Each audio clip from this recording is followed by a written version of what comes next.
He was a super healthy, happy little kid who was constantly running around doing everything in the whole world.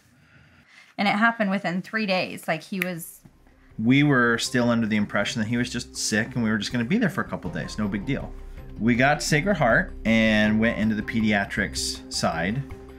He had at that point tested positive for influenza B, the adenovirus, pneumonia strep of the lung, and necrotizing pneumonia. Wednesday, February the 14th. We were in the back for probably 25 minutes before he coded the first time. So I watched a couple of the nurses jump on top of him, started doing CPR, brought him back to life. So we started having a lot of very, very serious discussions. My brother, he's a doctor as well, flew in from Guantanamo Bay because he runs Gitmo right now, and would have conversations with the doctors.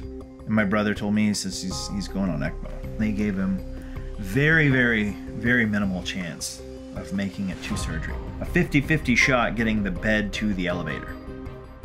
That was the real difficult situation that we were facing, because when you don't have an ECMO program in a small city, you need to send your patients out to get somewhere in case they become so unstable that you can't even get them to that other center. We just didn't feel comfortable having him on an airplane. If something happened, he could have a bad event without anybody able to take care of him. If we waited any longer, we had a great risk of losing him.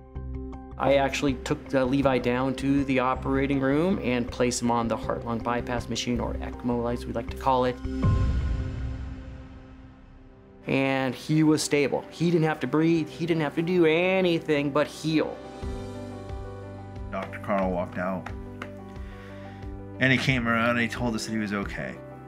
And so we gave him a hug and... Well, Randy picked him up, spun him around in a circle. You see this 100-pound man like flying around. His eyes were so big, I thought they were gonna pop out of his head. It was probably the best moment ever. I remember my brother touching my arm saying, put him down, you're gonna need him later. Put him down.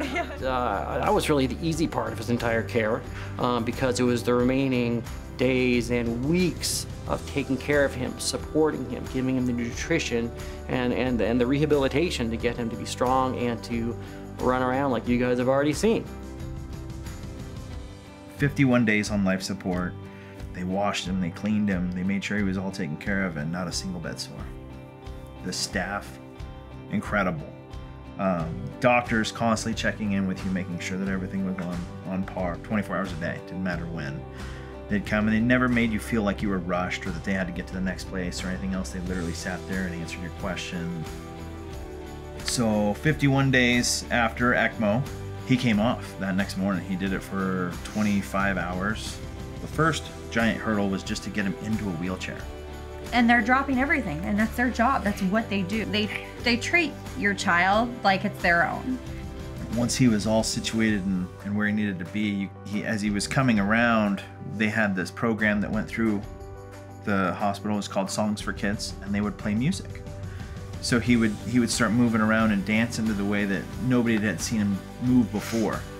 To see that amount of care and what's gone into it, and knowing that that is in our backyard, literally, that is the greatest thing in the world.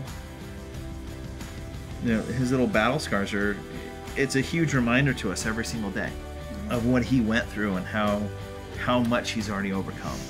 And it wouldn't be possible without that.